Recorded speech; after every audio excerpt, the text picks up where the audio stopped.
Hello students, welcome to online classes of Cat ji.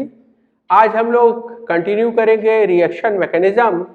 So will start with, पिछले class में हमने पढ़ा कि बॉन्ड फिजन हो सकता है या तो होमोलिसिस या तो हेट्रोलिसिस। होमोलिसिस का मतलब होता है कि ए और बी के बीच का बॉन्ड टूट रहा है और दोनों को एक एक इलेक्ट्रॉन मिल गया। तो होमोलिसिस में हम जनरेट करते थे फ्री रेडिकल ए डॉट और बी डॉट। ठीक है, होमोलिसिस को हम रिप्रेजेंट कैसे करते हैं? So this is called as fish hook arrow.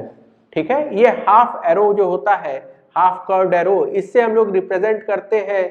ठीक है, होमोलिसिस को।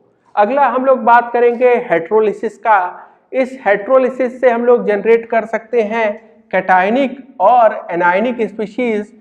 खासकर हम इंटरेस्टेड होंगे अगर कार्बन पे प्लस या कार्बन पे माइनस आया उस स्पीशीज में। ठीक है, तो देखा जाए हेट्रोलिसिस क्या होता है। सो हेट्रोलिटिक बॉन्ड फिजन का मतलब है ए और बी के बीच में जो शेयर्ड पेयर ऑफ इलेक्ट्रॉन है, क्योंकि electronegativity of A is much greater than electronegativity of B. अगर ए और बी के बीच में इलेक्ट्रोनिगेटिविटी का डिफरेंस नहीं होता, क्योंकि दोनों सेम ही एटम है, या बहुत कम होता, उस केस में होमोलिसिस होता है। लेकिन अगर ए और बी के बीच का इलेक्ट्रोनिगेटिविटी का डिफरेंस लार्ज है, तो उस केस में जब ए और बी के बीच का बॉन्ड टूटेगा, और क्योंकि ए ज्यादा इलेक्ट्रोनिगेटिव है, इसीलिए दोनों पेयर ऑफ इलेक्ट्रॉन चला गया किसके पास? ए के पास। यहां देखिए, क्योंकि 2 इलेक्ट्रॉन गया है, इसीलिए मैंने इसको फुल एरो से दिखाया है। तो फुल कर्व्ड एरो से हम क्या दिखा रहे हैं? हेट्रोलिसिस या मूवमेंट ऑफ 2 इलेक्ट्रॉन्स। ठीक है, और फिश हुक एरो से या हाफ एरो से हम दिखा देते हैं मूवमेंट ऑफ 1 इलेक्ट्रॉन, जो कि हम होमोलिसिस में देखे हैं। ठीक है, तो फैक्टर्स दैट प्रमोट हेट्रोलिसिस आर। ठीक है, तो कौन से फैक्टर्स हेट्रोलिसिस को प्रमोट करते हैं? पहला है कि ए और बी के बीच में इलेक्ट्रोनिगेटिविटी का डिफरेंस कंसिडरेबल हो। ए जो है वो अच्छा खासा ज्यादा इलेक्ट्रोनिगेटिव हो बी से, ताकि ये बॉन्ड जब टूटे तो दोनों इलेक्ट्रॉन ए के पास चले जाएं, and this leads to formation of A minus. Minus क्यों? क्योंकि एक तो इस शेयर्ड पेयर ऑफ इलेक्ट्रॉन में एक तो ए का था, और एक इलेक्ट्रॉन जो बी का था वो भी ये छीन के ले गया। ठीक है, तो ए माइनस का मतलब होगा 2 इलेक्ट्रॉन। 2 इलेक्ट्रॉन कौन से? एक जो ए का खुद का था, let us call this as X. ठीक है, और एक का जो कि मैं सर्किल से रिप्रेजेंट कर देता हूं ये। तो 2 इलेक्ट्रॉन्स हैं निगेटिव चार्ज का मतलब। अच्छा, बी ने अपना इलेक्ट्रॉन खो दिया, वही तो ए लेके गया है, इसीलिए बी पे क्या आ गया? पॉजिटिव। तो यहां से जनरेट क्या हुआ? ये एक कैटायनिक स्पीशीज, ठीक है, और ए माइनस यानी ये एक एनायनिक स्पीशीज। दूसरा फैक्टर जो इस तरह के हेट्रोलिसिस को प्रमोट करेगा वो है polar protic solvent. Polar protic solvent जैसे कि वाटर। आपको पता है पोलर प्रोटिक सॉल्वेंट एनायनिक और कैटायनिक दोनों पार्ट को सॉल्वेट करता है। ठीक है, बॉन्ड तोड़ने के लिए ए और बी के बीच का बॉन्ड तोड़ने के लिए मुझे एनर्जी चाहिए। बॉन्ड बनने से एनर्जी मिलती है, बॉन्ड तोड़ने के लिए एनर्जी चाहिए होती है। बॉन्ड तोड़ने के लिए एनर्जी चाहिए होती है, इस तरह की एनर्जी मुझे दे कौन सकता है या सपोर्ट कौन कर सकता है? तो उसका एक जवाब है कि सॉल्वोलिसिस से मुझे एनर्जी मिल सकती है। ठीक है, अब वाटर जैसा सॉल्वेंट जो होगा वो कैटायनिक और एनायनिक दोनों पार्ट को सॉल्वेट कर सकता है। एनायनिक पार्ट जो है उसमें सॉल्वेट करने के लिए हाइड्रोजन के पास पार्शियली पॉजिटिव, ठीक है, हाइड्रोजन है, तो हाइड्रोजन वाले एंड से इसने घेर लिया किसको? एनायनिक पार्ट को, और उसको सॉल्वेट किया, उससे एनर्जी मिली। और जो कैटायनिक पार्ट है उसको ऑक्सीजन वाले एंड से घेर लिया। ठीक है, ये इंटरेक्ट कर रहा है इसके साथ, ये इंटरेक्ट कर रहा है इसके साथ, ये हाइड्रोजन वाले एंड से इंटरेक्ट कर रहा है। ठीक है, ये भी थोड़ा हाइड्रोजन के एंड से इंटरेक्ट कर रहा है। ठीक है, तो इसने सॉल्वेट कर दिया ए प्लस और दोनों को, और इस सॉल्वेशन से मुझे सॉल्वेशन एनर्जी मिलेगी, जो कि हेल्प करेगा, ठीक है, इन generation of positively and negatively charge species. तो ये दो फैक्टर्स हैं जो कि हेटेरोलिसिस को मदद करने वाले हैं। अब हम लोग बात किया जाए कैटायनिक पार्ट का, ठीक है।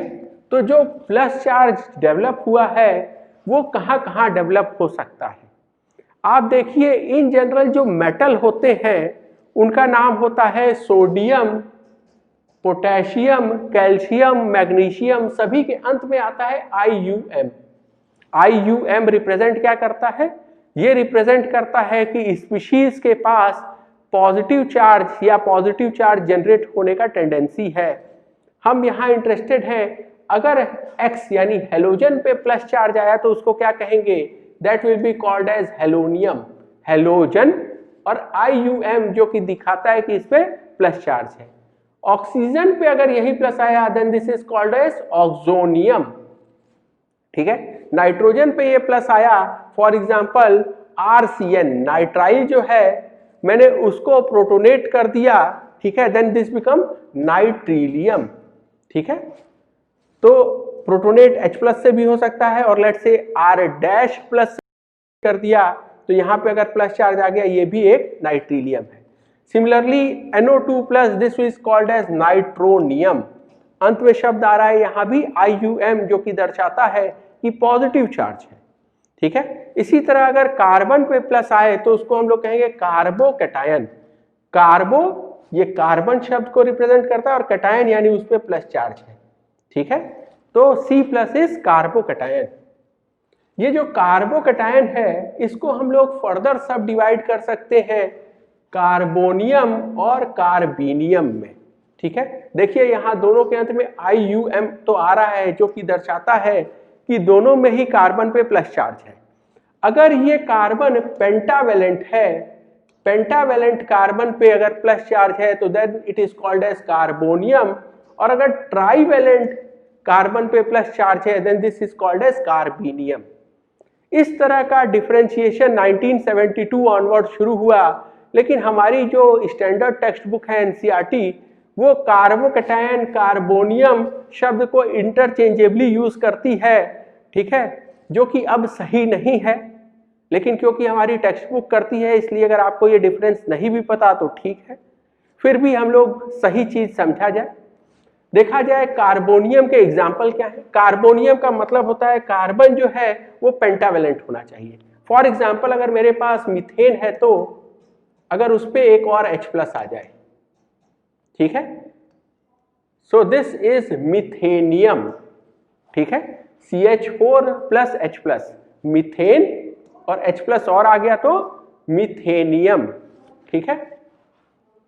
अगला, ठीक है, this is ethene, CH2 double bond CH2 और अगर एक H+ और आ गया यहां देन दिस बिकम्स इथीनियम, ठीक है। सो दिस इज C2H4 और एक H+ और आ गया इसीलिए C2H5+, ठीक है। अगला है इथाइनियम। आप नाम देख के देखिए, इथाइन-इयम, यानी सबसे पहले मेरे पास इथाइन होना चाहिए, ठीक है। और अगर मैं एक H+ और यहां लेता हूं, प्लस चार्ज यहां लेता जाऊं then this is called as ethynium, ठीक है। तो ये हो गया मेरा कार्बोनियम। अब हम लोग पढ़ने जा रहे हैं कार्बीनियम, ठीक है। कार्बीनियम कैसा? जैसे सबसे पहला CH3+, यहां कार्बन जो है वो ट्राईवेलेंट है, यहां आपको दिखाई देगा कार्बन जो है वो पेंटावेलेंट है, यहां कार्बन क्या है? ट्राईवेलेंट, यानी यहां कार्बन के आउटर मोस्ट शेल में 6 इलेक्ट्रॉन्स होंगे, उसका ऑक्टेट इनकम्प्लीट होगा। आपको कार्बोनियम टाइप की स्पीशीज दिखाई देगी। फॉर एग्जांपल जब हम लोग SN2 का ट्रांजिशन स्टेट देखेंगे तो वहां कार्बन पेंटावेलेंट हो रहा होगा, ठीक है। जबकि अगर हम रिएक्शन इंटरमीडिएट्स की बात करें कार्बोकैटायन की तो वहां ज्यादातर स्पीशीज क्या बन रही होंगी? कार्बीनियम। देखा जाए इनमें तो इसका एग्जाम्पल क्या है? मिथीनियम। आप इसी को चाहें तो मिथाइल कार्बोकैटायन भी कह सकते हैं, ठीक है। नेक्स्ट, दिस इज ट्राईमिथाइल कार्बीनियम, या इसी को मैं कह सकता हूं टर्शरी ब्यूटाइल कैटायन, ठीक है। नेक्स्ट, ट्राईफिनाइल मिथाइल कैटायन या ट्रिटिल कैटायन, ठीक है। तो आप इसको ट्रिटिल कैटायन कह सकते हैं या ट्राईफिनाइल मिथाइल कार्बोकैटायन, ठीक है। नेक्स्ट इज पीएच प्लस और AR प्लस, ठीक है। तो कोई भी एरोमेटिक स्पीशीज उस पर प्लस चार्ज हुआ then it is called as arenium, ठीक है। और अगर ये चीज बेंजीन है then this is called as benzenium. Next example is acylium. Acylium हम पढ़ेंगे जब हम लोग फ्रीडल क्राफ्ट के इलेक्ट्रोफाइल की चर्चा करेंगे तब। तो फ्रीडल क्राफ्ट एसाइलेशन रिएक्शन में यही कार्बोकैटायन इलेक्ट्रोफाइल होता है, इसकी चर्चा हम लोग आगे और करेंगे। हाँ, ये अगला स्पीशीज ट्रोपाइलियम, इससे आप जरूर मिल चुके हो। तो ट्रोपाइलियम क्या है? ये एक एरोमेटिक स्पीशीज है। एरोमेटिक कैसे? इसके पास 6 पाई इलेक्ट्रॉन्स हैं। ये 6 पाई इलेक्ट्रॉन्स जो कि इस 7 साइड के रिंग के ऊपर कंप्लीटली डीलोकलाइज हैं। 6 पाई इलेक्ट्रॉन्स, या यही हम कह सकते हैं 4n+2 पाई इलेक्ट्रॉन्स, जिसकी वजह से ये स्पीशीज क्या है? एरोमेटिक है और बहुत स्टेबल स्पीशीज है, ठीक है। So this is called as aromatic, या सही शब्द है क्वासी एरोमेटिक, ठीक है। अब हम लोग अगला चर्चा करने जा रहे हैं स्टेबिलिटी ऑफ कार्बोकैटायन पे। तो कार्बोकैटायन की स्टेबिलिटी हम लोग कैसे जज कर सकते हैं, कैसे हम निकाल सकते हैं? तो हमें जानना है कि 2 कैटेगरी कार्बोकैटायन का होगा, एक है क्लासिकल और एक है नॉन क्लासिकल। क्लासिकल कार्बोकैटायन का स्टेबिलिटी हम लोग इलेक्ट्रॉनिक इफेक्ट्स के बेसिस पे बता सकते हैं, जैसे AERHI में एरोमेटिसिटी, रेजोनेंस स्टेबलाइज और through hyper conjugation and last inductive effect. यहां जानबूझ के आप देखिए E के अगेंस्ट कुछ नहीं लिखा, क्योंकि आपको पता है इक्विवेलेंट रेजोनेटिंग स्ट्रक्चर्स होने के लिए जरूरी है कि रेजोनेटिंग स्ट्रक्चर सिमिलर हो, साथ ही सभी का ऑक्टेट पूरा हो और निगेटिव चार्ज अगर है तो मोर इलेक्ट्रोनिगेटिव एलिमेंट पे हो, जैसे कि ऑक्सीजन। यहां तो ये सभी कार्बोकैटायन है, कार्बन पे प्लस चार्ज है, यानी कार्बन का 6 इलेक्ट्रॉन्स ही है आउटर मोस्ट शेल में, ऑक्टेट तो पूरा होगा ही नहीं, इसीलिए इक्विवेलेंट रेजोनेटिंग स्ट्रक्चर नहीं मिलेंगे मुझे यहाँ। इसके अलावा एक और कैटेगरी जो है वो है नॉन क्लासिकल केसेस की। नॉन क्लासिकल केसेस में कुछ कार्बोकैटायन हैं जिनकी जैसे जैसे मुझे जरूरत होगी हम बताते चलेंगे आपको। जो पहला लेकिन मुझे बताने की जरूरत है, ठीक है, नॉन क्लासिकल केस में, वो है साइक्लोप्रोपाइल मिथाइल कैटायन, ठीक है, also called as CPM cation, ठीक है, साइक्लोप्रोपाइल मिथाइल कैटायन। इसका नाम साइक्लोप्रोपाइल मिथाइल क्यों है? क्योंकि आप देखिए सबसे पहले आप मिथाइल बना लीजिए, ठीक है, तो मिथाइल कार्बोकैटायन, और मिथाइल कार्बोकैटायन में एक हाइड्रोजन आप हटा दीजिए, ये एक हाइड्रोजन आप हटा के और इसकी जगह एक साइक्लोप्रोपाइल ग्रुप लगा दीजिए, तो this becomes cyclopropyl methyl carbocation. ये बात समझ में आया? अब देखिए ये जो साइक्लोप्रोपाइल मिथाइल कार्बोकैटायन है इसमें कुछ अलग होने जा रहा है। इसके लिए सबसे पहले हम लोग समझा जाए साइक्लोप्रोपाइल रिंग को, ठीक है। तो साइक्लोप्रोपेन जब आपने पढ़ा होगा तो आपने देखा होगा कि ये कार्बन अगर sp3 हाइब्रिडाइज होता तो हाइब्रिडाइजेशन के हिसाब से इसका एंगल होना चाहिए 109 डिग्री 28 मिनट्स, ठीक है। लेकिन अगर मुझे रिंग क्लोजर चाहिए तो मुझे ये एंगल कितना चाहिए? 60 डिग्री। यानी कि अगर मैं 109 में से 60 डिग्री घटा दूं तो 49 डिग्री 28 मिनट्स के करस्पॉन्डिंग इसके पास बेयर्स एंगल स्ट्रेन है। ये बेयर्स एंगल स्ट्रेन आप पढ़ के आए होंगे, ठीक है, जहां आपने साइक्लोएल्केन पढ़ा होगा स्टीरियोकेमिस्ट्री में। तो इस 3 साइड के रिंग के पास कंसिडरेबल बेयर्स एंगल स्ट्रेन है और इस बेयर्स एंगल स्ट्रेन को कम करने के लिए ये क्या कर सकता है कि ये जो बॉन्ड बना है sp3 हाइब्रिडाइज कार्बन ने जो ये बॉन्ड बनाया है, ये अपना हाइब्रिडाइजेशन में थोड़ा सा बदलाव कर ले, ये जो बॉन्ड है इसमें p कैरेक्टर को बढ़ा दे। p कैरेक्टर को बढ़ा देने से क्या होगा, ठीक है, इसको बेयर्स एंगल स्ट्रेन में राहत मिलेगी। और इसके लिए क्या होता है कि ये जो बॉन्ड बनता है ये बनता है फ्रॉम sp4 और sp5 के बीच में, ठीक है, हाइब्रिडाइजेशन हो जाता है इसका। अगर कोई sp3 हाइब्रिडाइज होगा तो उसमें p कैरेक्टर कितना होगा, so p character will be total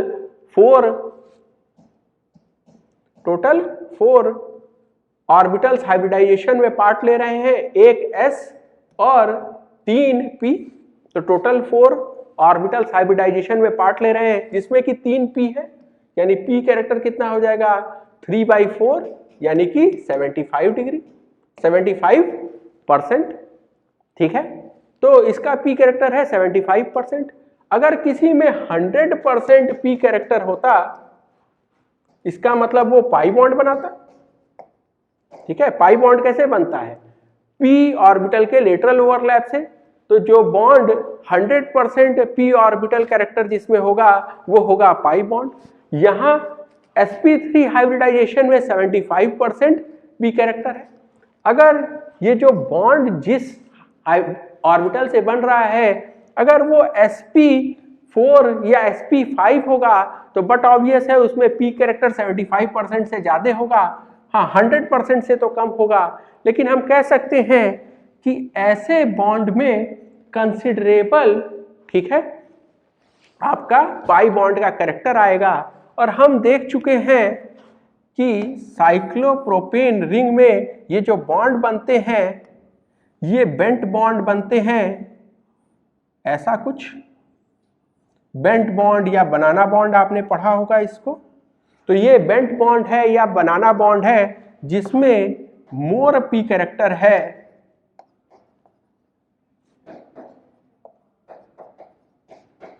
%75 से ज्यादा p कैरेक्टर है। और इसीलिए ये जो साइक्लोप्रोपेन रिंग है इसके अंदर का रिंग का बॉन्ड जो है वो बिहेव करता है पाई बॉन्ड की तरह। अब देखिए, अगर मैं ये जो साइक्लोप्रोपाइल मिथाइल कार्बोकेटायन है उसमें ये जो रिंग का बॉन्ड है इसको पाई बॉन्ड समझ के तोड़ दूं, पाई बॉन्ड अगर मैंने समझ के तोड़ दिया, एंड से मैंने यहां लिख दिया माइनस और यहां लिख दिया प्लस, और फिर क्या किया, ये प्लस और माइनस को जोड़ दिया, तो आप देखिए क्या मुझे यहां से ये रेजोनेटिंग स्ट्रक्चर मिल गया। ये बात समझ में आया। सिमिलरली अगर मैंने ये वाला बॉन्ड तोड़ा होता, ये बॉन्ड अगर मैं तोड़ दूं और लेट से यहां माइनस और यहां प्लस लिख दूं और फिर क्या करूं, ये प्लस माइनस के बीच में बॉन्ड बना दूं, तो क्या आपको ये वाला रेजोनेटिंग स्ट्रक्चर दिख रहा है, ठीक है। ये रेजोनेटिंग स्ट्रक्चर कैसे बना ये समझ में आया। अब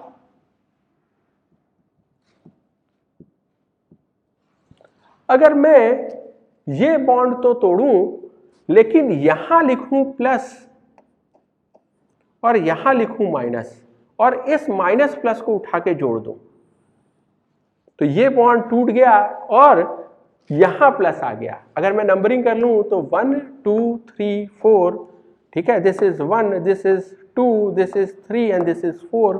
तो देखिए 1 और 4 के बीच में बॉन्ड बन गया और प्लस चार्ज कहां चला गया 2 पे, तो ये रेजोनेटिंग स्ट्रक्चर भी मुझे मिल सकता है।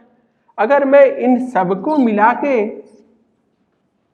रेजोनेंस हाइब्रिड अगर मैं ड्रॉ करना चाहूं तो मुझे कैसा दिखेगा, मुझे रेजोनेंस हाइब्रिड दिखेगा सीपीएम का कुछ ऐसा, ये बॉन्ड बनता हुआ, क्योंकि मैं जब ये 4 साइड का रिंग बना रहा हूं तब इधर से भी मैं ऐसा कर सकता हूं, ठीक है। साथ ही साथ मुझे यहां पे पार्शियल डबल बॉन्ड कैरेक्टर मिलने जा रहा है, ठीक है, और ये बॉन्ड टूटता हुआ, तो रेजोनेंस हाइब्रिड कुछ मुझे ऐसा दिखाई देगा, ठीक है। एंड पार्शियल पॉजिटिव, तो प्लस चार्ज आपका यहां भी जा रहा है, यहां भी जा रहा है, यहां भी जा रहा है, overall charge is +1. So this is the structure of resonance hybrid. ये मेरा एक्चुअल स्ट्रक्चर है जो इन चारों स्ट्रक्चर्स को मिला के बना है. ठीक है, अगर मैं आपके पास कुछ एक्सपेरिमेंटल डेटा रखूं तो इक्विलिब्रियम पे इसका इसका कंट्रीब्यूशन है वो होता है अप्रोक्सीमेटली 48%. ठीक है, इसका कंट्रीब्यूशन होता है 47% और ये दोनों स्ट्रक्चर्स का कंट्रीब्यूशन होता है तकरीबन 5% के बराबर. ठीक है, आप देखिए इस स्ट्रक्चर को मैं ऐसे भी दिखा सकता हूं. Let's say 1 2 3 and 4. ठीक है, तो 1 2 के बीच में डबल बॉन्ड, 3 और 4 पे प्लस चार्ज. ठीक है, और इस स्ट्रक्चर को हम कैसे दिखा सकते हैं? So this structure will look like, ठीक है, ऐसा कुछ. यहां पे भी आप समझ सकते हैं कि यहां हमने ये स्ट्रक्चर बना दिया, तो ये स्ट्रक्चर ऐसा, ये स्ट्रक्चर ऐसा, तो आपको ये दे चाहे ये दे, आप एक ही स्ट्रक्चर है. ठीक है, हम इसको ऐसा ही रहने देते ताकि मुझे रेजोनेंस हाइब्रिड बनाने में आसानी हो. तो ये है एक्चुअल स्ट्रक्चर सीपीएम का. सीपीएम एक नॉन क्लासिकल कार्बोकैटायन है. ठीक है, और इसका स्टेबिलिटी जो है वो एक्सपेरिमेंटली ही हम लोग डिटरमाइन करते हैं. और एक बार फिर से हम लोग रिकैप्चर कर ले कि हमने सीपीएम में क्या सीखा. हमने सीपीएम में देखा कि this is case of non classical carbocation जिसमें मुझे सिग्मा रेजोनेंस देखने को मिला. सिग्मा रेजोनेंस या इसी को कभी कभी डांसिंग रेजोनेंस भी कहा जाता है. ये बेसिकली है क्या? ये है कि सिग्मा बॉन्ड के electrons interact with vacant p orbital of the cationic carbon. देखिए क्या कह रहे हैं हम कह रहे हैं कि ये जो सीपीएम है इसमें ये जो कार्बन है ये कैटायनिक कार्बन जिसमें प्लस चार्ज है. ठीक है, तो कैटायनिक कार्बन जिसपे प्लस चार्ज है और ये बेंट बॉन्ड्स रिंग के सिग्मा बॉन्ड के इलेक्ट्रॉन जो है, बेंट बॉन्ड के ये सिग्मा बॉन्ड के इलेक्ट्रॉन ये इंटरेक्ट कर रहे हैं इस वैकेंट p ऑर्बिटल के साथ.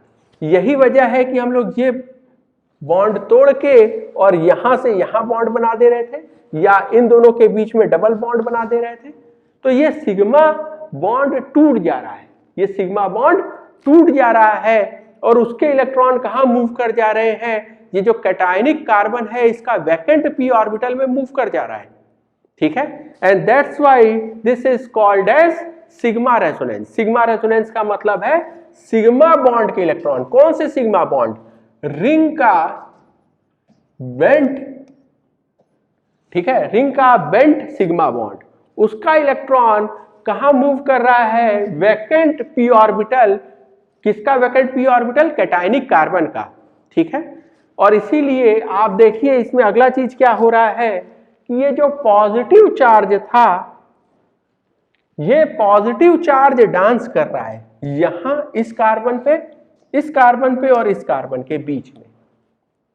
ठीक है, और इसीलिए इसका नाम डांसिंग रेजोनेंस भी कहीं कहीं आपको देखने को मिलेगा.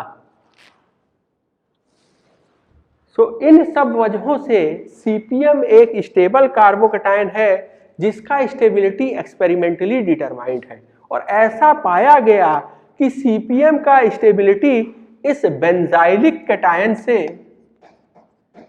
बेंजाइलिक कार्बोकैटायन से ज्यादा है. ये जो कार्बोकैटायन है इसमें देखिए ये पॉजिटिव चार्ज रेजोनेंस से डीलोकलाइज हो सकता है, पॉजिटिव यहां आ सकता है, फिर ये डीलोकलाइज हो गया यहां जा सकता है, फिर डीलोकलाइज हो गया यहां जा सकता है.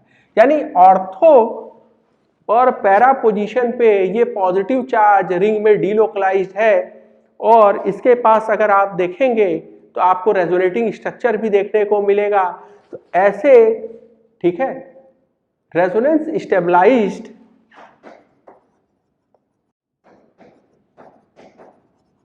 ऐसे रेजोनेंस स्टेबलाइज्ड कार्बोकैटायन से सीपीएम का स्टेबिलिटी ज्यादा पाया गया है. यही नहीं, अगर आप एक एरोमेटिक कार्बोकैटायन को देखें, ठीक है, ये कार्बोकेटायन क्या है, एरोमेटिक।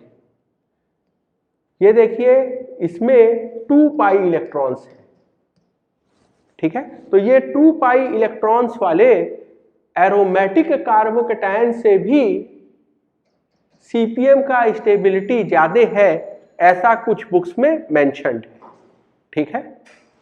तो ये फैक्चुअल डेटा है जो हमको ध्यान रखना पड़ेगा। कुछ क्वेश्चन कर लिया जाए हम लोग ऐसे, ठीक है, नॉन क्लासिकल सीपीएम कार्बोकेटायन को मिला के कुछ कार्बोकेटायन मैंने बनाया है। तो ये सारे हाईली स्टेबल कार्बोकेटायंस हैं जिनमें आपको स्टेबिलिटी का ऑर्डर कंपेयर करना है।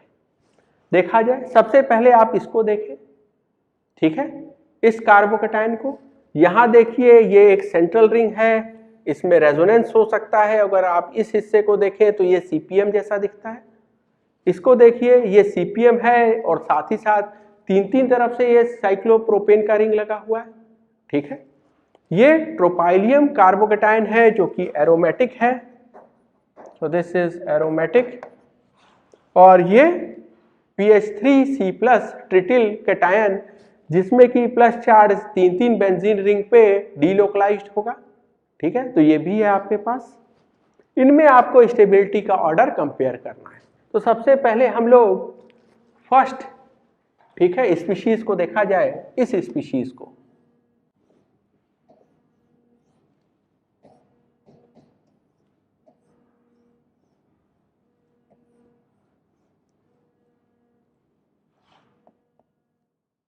इस स्पीशीज को देखा जाए, यहां सबसे पहले आप सेंट्रल रिंग को देखिए।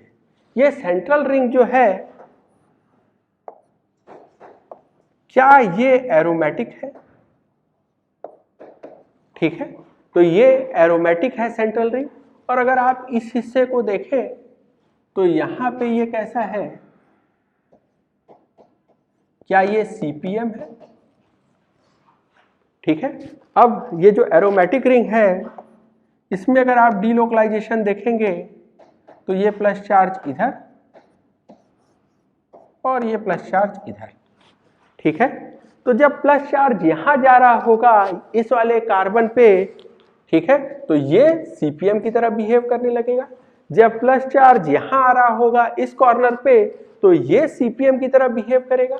तो क्या मैं ऐसा सोच सकता हूं कि ये जो मेरा पहला स्पीशीज है, this is basically aromatic central ring plus 3 times CPM, ठीक है।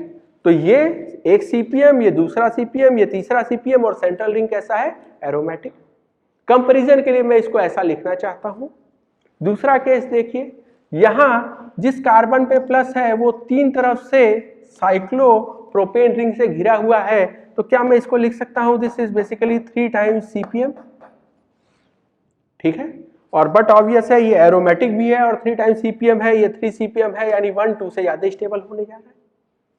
अगला चीज, ये जो 3 सीपीएम वाला केस है, ये एक ट्रोपाइलियम आयन जो कि एरोमेटिक कार्बोकेटायन है, इससे कहीं ज्यादा स्टेबल होता है, ठीक है। और ये जो एरोमेटिक कार्बोकेटायन है, ये resonance stabilized, this is resonance stabilized. तो ये एक रेजोनेंस स्टेबलाइज्ड कार्बोकेटायन से कहीं ज्यादा स्टेबल है, ठीक है।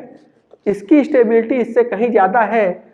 कहीं कहीं लिखा है कि रेट ऑफ सॉल्वेशन जो है दोनों का, उसमें 10⁻11 टाइम्स का अंतर है। और इसी को हम यूज कर सकते हैं कि एज इफ जो स्पीशीज 3 है एरोमेटिक ट्रोपाइलियम आयन, ये ट्रिटिल कैटायन से 10⁻11 टाइम्स तकरीबन स्टेबल है, ठीक है। तो स्टेबिलिटी का ऑर्डर यहाँ क्या हो गया, 1, 2, 3 और 4, ये ऑर्डर आपको ध्यान रखना है, ठीक है। और ये चारों हाईली स्टेबल कार्बोकेटायन थे।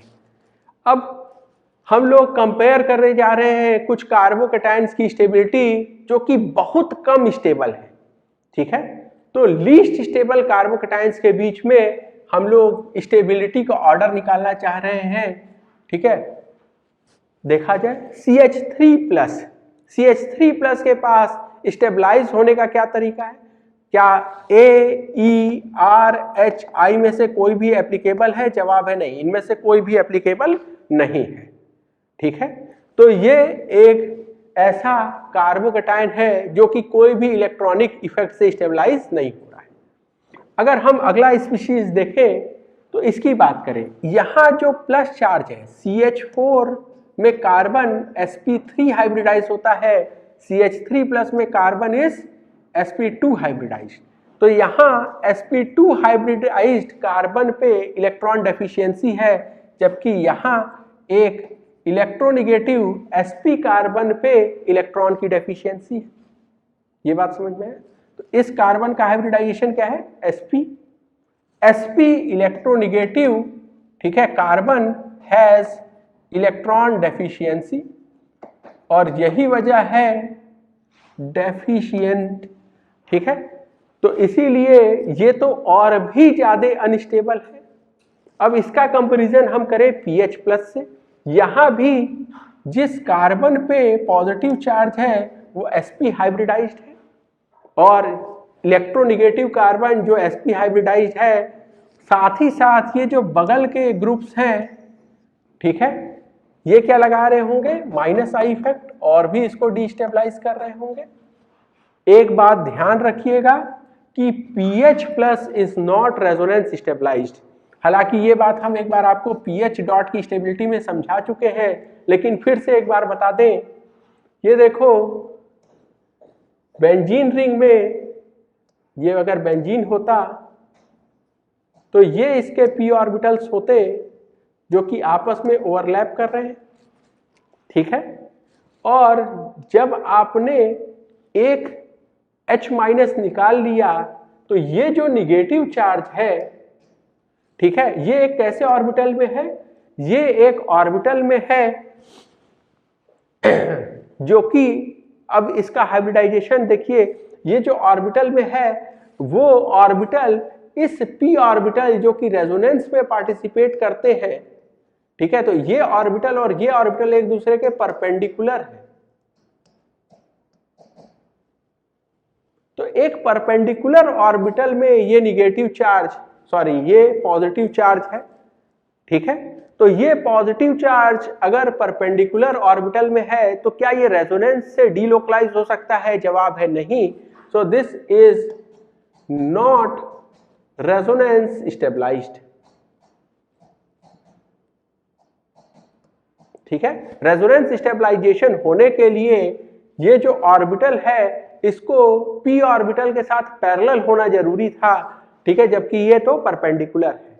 ठीक है, तो जैसे pH डॉट में हमने देखा था कि वहां रेजोनेंस स्टेबलाइजेशन नहीं होता, pH प्लस में या pH माइनस में भी कोई भी तरह का आपको रेजोनेंस स्टेबलाइजेशन नहीं दिखेगा।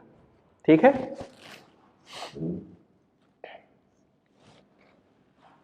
अब लास्ट चर्चा हम लोग कर ले एक ब्रिज हेड कार्बन पे पॉजिटिव चार्ज।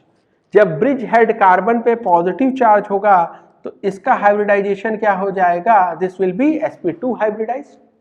ठीक है, तो sp2 कार्बन ब्रिज हेड पे ये कभी भी स्टेबल नहीं होता according to Bredt's rule. Bredt's rule क्या है? Bredt's rule says no sp2 carbon at bridge head position, और ये एप्लीकेबल है if ring less than 8 carbon. तो यहां देखिए, ये जो रिंग है आपका ये 6 कार्बन का है, 1 2 3 4 5 6 कार्बन के रिंग में ये जो ब्रिज हेड पोजीशन है, यहां पे आपका पॉजिटिव चार्ज कभी स्टेबल नहीं होगा। ठीक है, तो ब्रिज हेड पे स्टेबल नहीं होगा। अच्छा, ब्रिज हेड पे स्टेबल नहीं होगा इसका ये मतलब नहीं है कि मैं कह रहा हूं फ्यूज्ड रिंग में भी नहीं स्टेबल होगा। For example,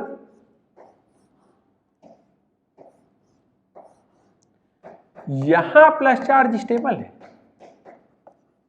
this is stable. ठीक है, इसका वजह देख लिया जाए कि क्यों ऐसा होता है कि हम लोग ब्रिज हेड में नहीं रख सकते, फ्यूज रिंग में रख सकते हैं। तो देखिए, sp2 कार्बन को आप देखें, sp2 कार्बन का मतलब है या तो कार्बन डबल बॉन्ड बना रहा होगा या तो कार्बन पे प्लस चार्ज होगा। ठीक है, हम लोग अभी कार्बोकैटायन की चिंता कर रहे हैं। तो आप देखिए, अगर आपका कार्बन sp2 है तो उसका टेंडेंसी क्या होगा? उसका टेंडेंसी होगा ऐसा कुछ कि तीन जो बॉन्ड है वो उसके एक प्लेन में, ठीक है, 120 डिग्री पे हो और उसका जो वैकेंट ऑर्बिटल है लेट्स से ये वाला, वो उस प्लेन के परपेंडिकुलर हो, ये एक लोब आपकी तरफ और एक लोब आपसे दूर। ठीक है, ये इसका टेंडेंसी है। लेकिन अगर आप ऐसे कार्बन को ब्रिज हेड पे रखना चाहते हैं, ब्रिज हेड पे, तो उसका टेंडेंसी कैसा है? ऐसा रहने का। ठीक है, और आप क्या चाह रहे हैं? एज इफ इस बॉन्ड को आपने पकड़ लिया, ये वाला बॉन्ड पकड़ लिया और इसको ऐसे मोड़ के यहां ले आए। ये देखो, ये बॉन्ड जो था इसको आपने पूरा बेंट करके इस साइड ले आया। ठीक है, तो ऐसा करने की वजह से बहुत ज्यादा रिंग स्ट्रेन होगा, रिंग स्ट्रेन बहुत ज्यादा बढ़ जाएगा और इसके वजह से ये सबसे ज्यादा अनस्टेबल होगा। वापस से हम आपको बता दें, ये जो मैंने लिखे थे चारों केसेस, ये चारों के चारों बहुत ज्यादा अनस्टेबल हैं, लेकिन इनमें भी स्टेबिलिटी का ऑर्डर है 1 greater than 2, 2 greater than 3 and 3 greater than 4।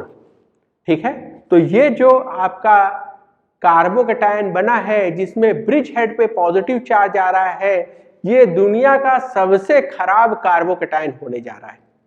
ठीक है, तो आपको क्या ध्यान रखना है? आपको ध्यान रखना है ब्रेड्स रूल। ब्रेड्स रूल क्या कहता है? No sp2 carbon at the bridge head position. sp2 carbon का मतलब क्या होगा? आप यहां प्लस चार्ज नहीं रख सकते, आप यहां डबल बॉन्ड भी नहीं रख सकते। ये डबल बॉन्ड आप बनाना चाहें, चाहे आप इसको डबल बॉन्ड बनाना चाहें, तो ऐसा भी आप नहीं कर सकते। ठीक है, तो ये यहां पे डबल बॉन्ड, यहां पे डबल बॉन्ड, ऐसा कुछ आप नहीं कर सकते। ठीक है, चाहे आप इसको पॉजिटिव चार्ज कोई भी तरह से आप sp2 कार्बन को यहां नहीं रख सकते। वजह क्या है? आप देखिए, आप इस पूरे चीज को, बॉन्ड को बेंड करके इधर ले आना चाह रहे हैं, बहुत ज्यादा रिंग स्ट्रेन हो जाएगा और इसी वजह से ये हाईली अनस्टेबल होगा।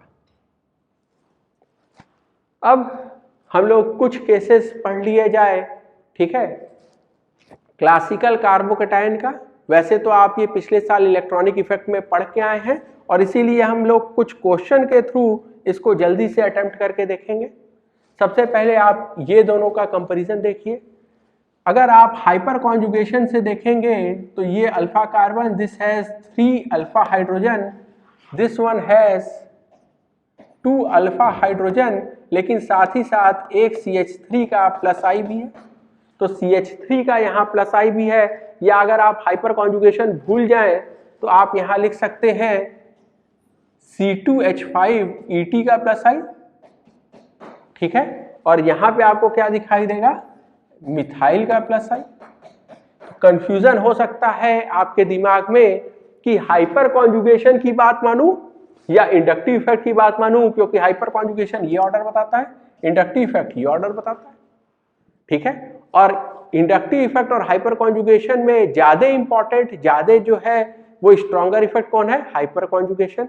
तो एक बार दिमाग में ये ख्याल आ सकता है कि ये वाला जो है हाइपर कॉन्जुगेशन की बात मान लेनी चाहिए, इसको जो है ज्यादा स्टेबल कहना चाहिए, लेकिन ऐसा नहीं होता।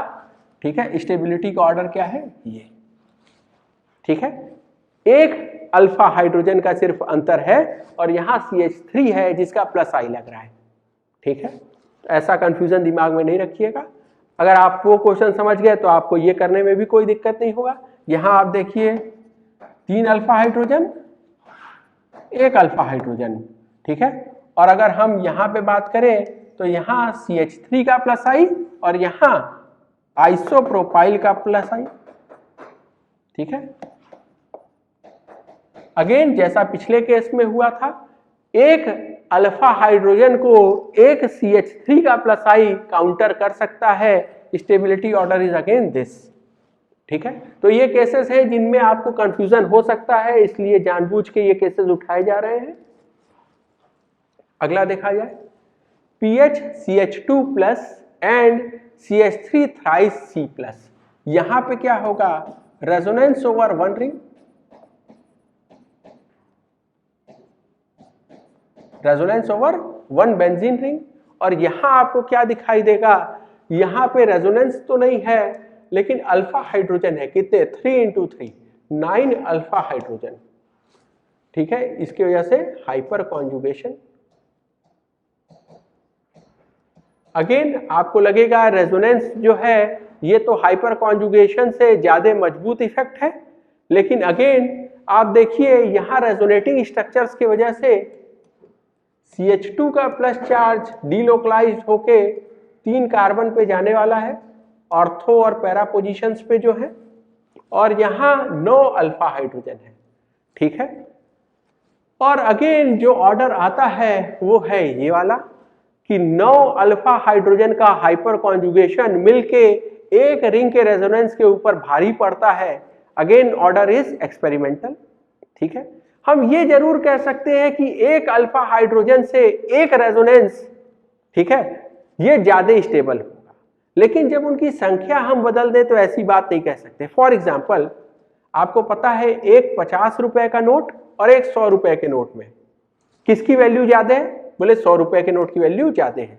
लेकिन अगर मैं 10 50 के नोट ले लूं, 10 नहीं मुझे 9 लेने चाहिए, चलो 9 50 के नोट ले लूं वर्सेस 300 के नोट लूं, अब क्या आंसर होगा। ठीक है, तो 9 अल्फा हाइड्रोजन और रिंग पे डीलोकलाइज्ड होकर चार्ज 3 जगह जा रहा है, और इनमें जो ऑर्डर होगा अगेन ये एक्सपेरिमेंटल है। ठीक है, तो ये भी आपको ध्यान रखना पड़ेगा। अगला केस देखा जाए, अगला केस है एक रिंग पे रेजोनेंस और यहां पे 3 into 2 6 अल्फा हाइड्रोजन, यानी 6 अल्फा हाइड्रोजन की वजह से होने वाला हाइपर कॉन्जुगेशन। और यहां ऑर्डर क्या आता है, यहां रेजोनेंस जो है उसको 9 अल्फा हाइड्रोजन हरा देते थे मिलके, इसका ये मतलब नहीं कि 6 अल्फा हाइड्रोजन भी हरा देंगे। ठीक है, तो यहां पे आपको दिखाई देगा कि ये जो बेंजाइल कार्बोकैटायन है ये 3 डिग्री और 9 अल्फा हाइड्रोजन से तो कमजोर पड़ गया, लेकिन 6 अल्फा हाइड्रोजन से कहीं ज्यादा मजबूत है। तो आपको ये ऑर्डर याद रखना है।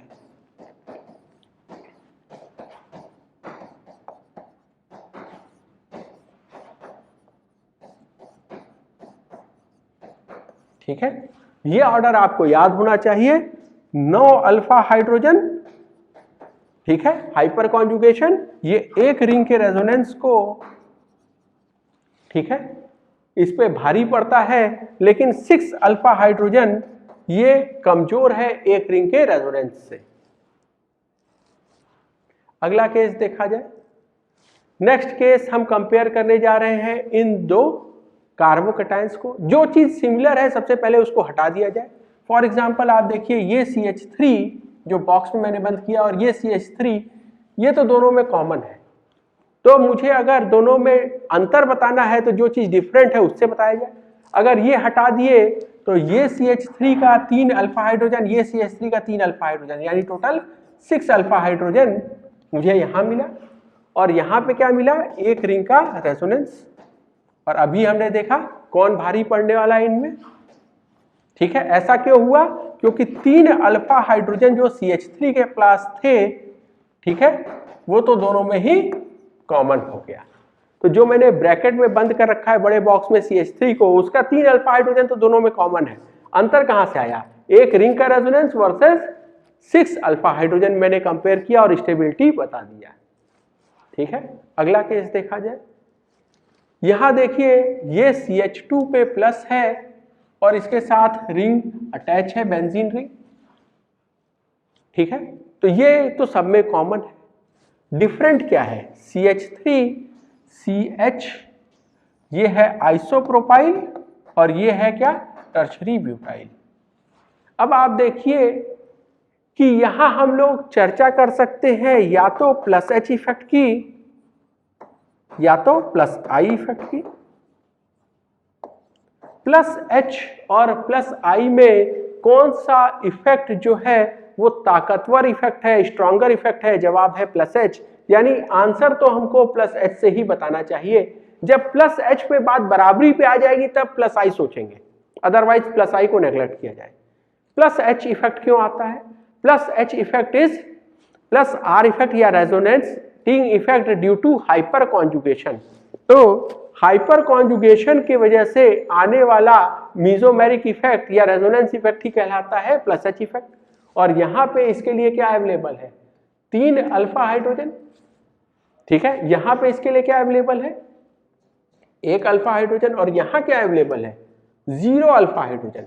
यानी अगर मैं प्लस एच की बात करूं तो प्लस एच सबसे ज्यादा किसका होने जा रहा है? इसका, फिर इसका और फिर इसका। और यही स्टेबिलिटी का ऑर्डर भी होगा, क्योंकि स्टेबिलिटी यहां हम लोग प्लस एच इफेक्ट के हिसाब से बताएंगे। गलती से प्लस आई इफेक्ट के हिसाब से मत बता दीजिएगा, आपको अपोजिट आंसर मिल जाएगा यहां पे। तो ये बात ध्यान रखिएगा, आंसर मजबूत इफेक्ट के हिसाब से बताना होता है। एक लास्ट क्वेश्चन ये देखा जाए। यहां पे देखिए अलग अलग साइज का रिंग है जिसपे पॉजिटिव चार्ज आया। आपको पता है जब भी पॉजिटिव चार्ज आएगा तो ये कार्बन sp2 हाइब्रिडाइज हो जाएगा। sp2 हाइब्रिडाइजेशन का मतलब है आपका बॉन्ड एंगल होना कितना चाहता है? 120 डिग्री। क्या रिंग स्ट्रेन उसको 120 डिग्री होने देगा? जवाब है हो भी सकता है, नहीं भी।